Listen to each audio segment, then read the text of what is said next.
Welcome to the Breaking News Show by eTurbo News. For more episodes, go to breakingnewsshow.com. Stay tuned for the latest. Marketing in good and challenging times. Tourism marketing is never easy, especially when we consider that many people view much of the leisure travel and tourism industry as a non-tangible or non-essential product.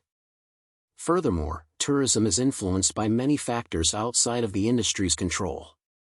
Travelers may change plans or destinations, or even cancel trips, due to economic, health, political or social factors. Tourism marketers must often try to convince an ever more skeptical public that vacations are more than mere superficial wants, and that they serve a real and needed purpose. Over the last decade, tourism marketers have struggled with the question such as if a vacation is a want or a need. They also struggled with defining what tourism marketing is. For example, in 2013 the Board of Directors of the American Marketing Association approved the following: marketing is the activity, set of institutions, and processes for creating, communicating, delivering, and exchanging offerings that have value for customers, clients, partners, and society at large. Approved July 2013. The definition created new challenges. For example, how are tourism marketers to define value? Tourism marketers must not only prove to their potential clients that their product has value, but in a composite industry, such as tourism, there is no one single product. The tourism experience begins even before the moment the client, tourist, visitor, leaves home and continues until past the time that the client has returned home. Along the way, the tourism marketer must deal with a variety of products and services that range from the air/bus/train terminal experience to the actual transportation experience, or in the case of a private vehicle, the roadway experience. There is also the dining experience, the lodging experience, and the quality of the visitor's activities. To make matters even more complicated, tourism customers are young and old, speak different languages and come with a wide range of expectations, wants and criteria. Marketing is never easy and requires both basic and sophisticated strategies. To help you develop some of these strategies, Tourism Tidbits offers the following advice. Develop a realistic budget and learn to live within the budget. One of the great mistakes in marketing is spending more than you take in. Be frugal, but not stingy, in how you spend your marketing money. Ask yourself, what is a realistic expected rate of return on the money that you spend, and are your marketing techniques appropriate for the targeted social group? Know with which demographic groups you are most likely to succeed. Different groups of visitors want different experiences and different takeaways. It is essential that your marketing matches your demographics. Older visitors want a very different experience than younger visitors. Demographics should be broken down by age, gender, and in today's word, gender orientation, cultural desires and needs, distance to be traveled, and economic groups. No tourism destination can be all things to all people.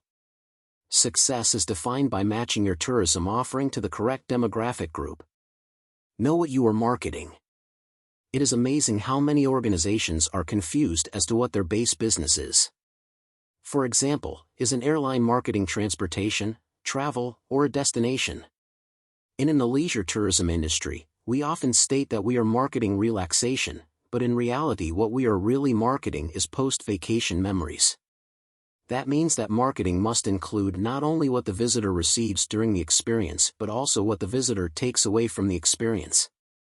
Do not depend on any one form of marketing.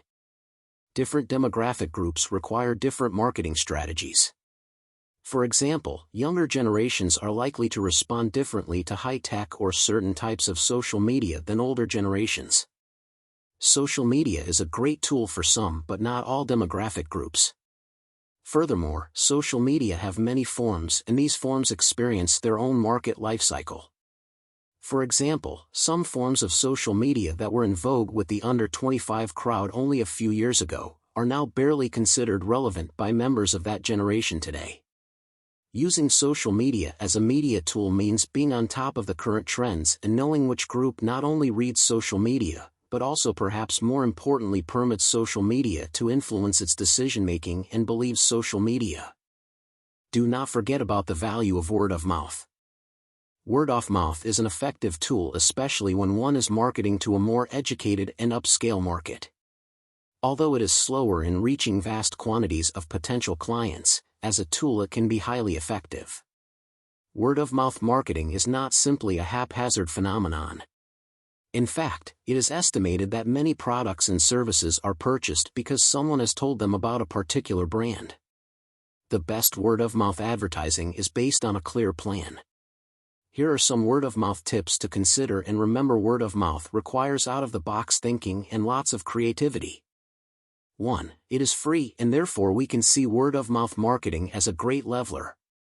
This is especially true for small businesses that do not have a large advertising budget. 2. To get your narrative into the public realm, make sure that you live your story. For example, if one of the things that you want people to talk about is your excellent customer service, then be sure to provide that level of service. The marketing goal is to transform your service or product into a brand or narrative, and then by your actions have it become the narrative. 3. Think customer loyalty. Give your customers the sense that they are part of you, that the narrative belongs as much to them as it does to you. You can accomplish this goal by giving people the sense that they are insiders and part of your business family.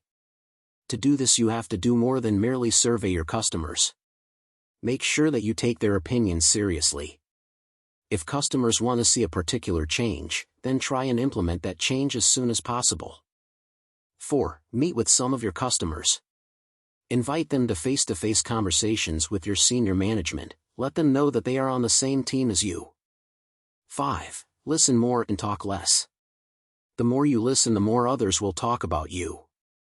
Getting customer feedback in an unobtrusive and polite way shows that you care, and the hospitality industry is nothing without caring.